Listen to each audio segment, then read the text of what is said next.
Hello and welcome.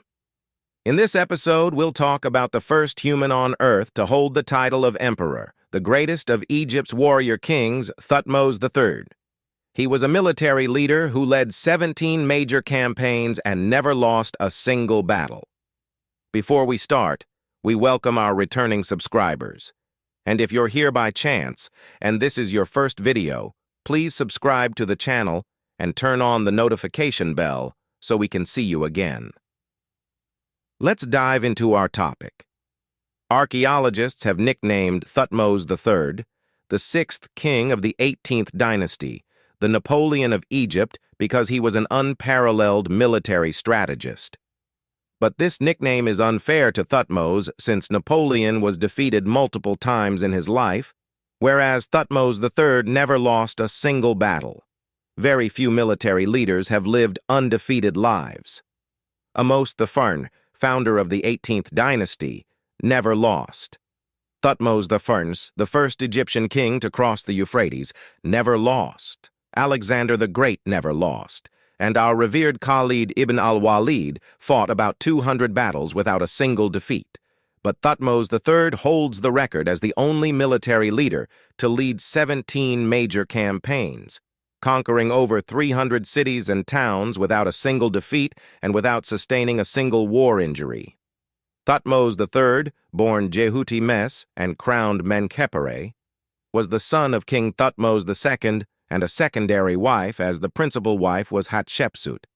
When Thutmose II died, his son was only 3 years old, so his stepmother Hatshepsut became regent and later ruled as pharaoh, keeping the young prince away from the throne.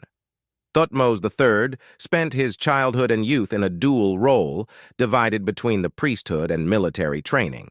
For more than 22 years, he honed his military skills and built his influence within Egypt's two most powerful institutions, the religious establishment and the military.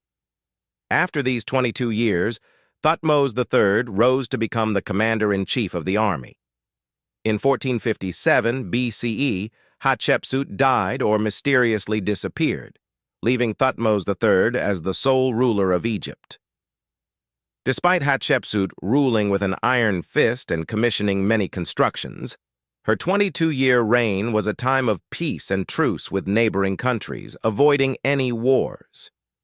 In a time like that, her policy meant neighboring countries coveted Egyptian territories, which happened indeed. Egypt began losing territories under its control. Some princes in the region of Kadesh between Syria and Lebanon shifted their allegiance to the Mitanni kingdom instead of Egypt. The Mitanni kingdom was an ancient state that controlled parts of Assyria, Iraq, Syria, and Turkey. Thutmose III saw Hatshepsut's policy as unsuitable. He believed the ideal way to protect the borders was to expand them and strike the enemies in their strongholds, imposing a policy of strength. He began his military campaigns to expand Egyptian control just 1 year after taking the throne. The first rebellion by the rulers of northern cities in the Levant threatened the main Egyptian trade route to Asia. Thutmose III gathered 20,000 soldiers, a vast amount of weapons, supplies, and equipment, and marched to the border with Gaza, reaching the city of Megiddo, now known as Tel Megiddo in northern Palestine. This city was crucial on the route between Egypt and Syria. The Battle of Megiddo was the decisive battle in a series of conflicts that the Egyptian army, led by Thutmose III, fought mostly against the Mitanni kings and their allies. This battle showcased his military genius, surprising the enemies with his innovative strategies. It was the first time an army was divided into a center and wings moving in a coordinated manner. It was the first time a logistics and supply line was so well organized, transporting equipment and supplies to the Egyptian army by land and sea simultaneously. It was also the first time an organized intelligence system managed a vast network of spies behind enemy lines, gathering crucial information. Psychological warfare was used for the first time, constantly implying that his army was larger and more prepared than it actually was. At that time, the bow and arrow were considered new inventions. Thutmose III improved the bow by making it from composite materials, including animal horns, making it stronger. This bow was closer in design to the composite bow, which was revolutionary in archery and weaponry due to its significantly increased range.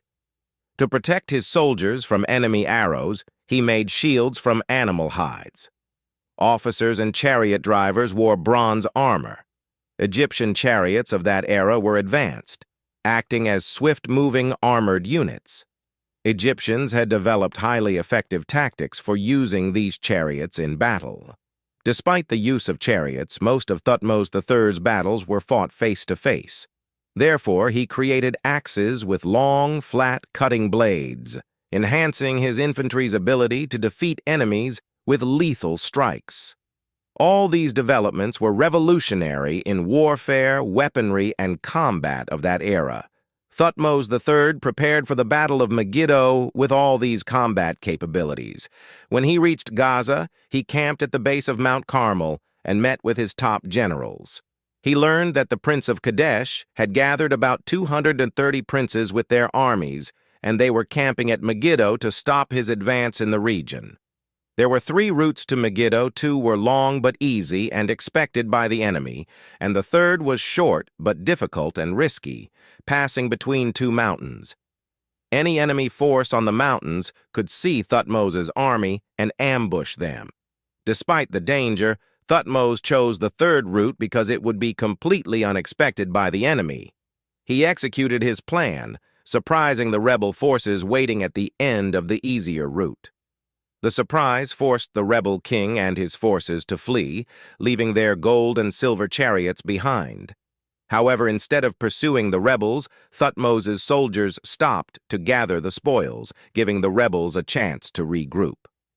What could have been a one-day victory turned into a 7-month siege of Megiddo, which eventually fell to the Egyptian forces.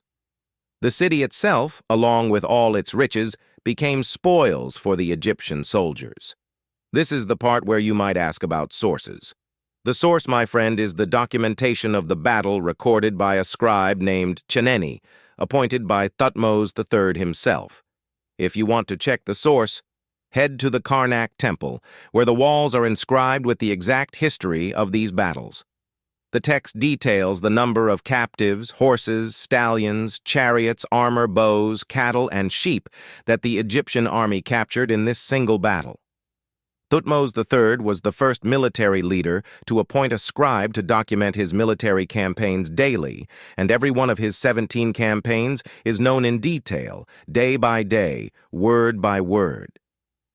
This practice was followed by all military leaders afterward, including Alexander the Great, Julius Caesar, and Napoleon Bonaparte. Thutmose III's conquests extended beyond the Euphrates to the east, the Anatolian border to the north, the entire Levant, including modern-day Lebanon and Palestine, as far west as Benghazi and southward to nearly Khartoum. He also controlled the western shores of the Red Sea. Additionally, he created a naval fleet to secure the Phoenician coast, capturing Mediterranean islands including Cyprus. After his campaigns to secure Egypt's borders and prevent attacks, he focused on managing his vast empire, appointing governors in every foreign land. He brought the children of the rulers of Egypt's empire to live and be educated in Egypt alongside the royal. If you enjoyed this episode, please like, subscribe, and hit the notification bell to stay updated. Take care.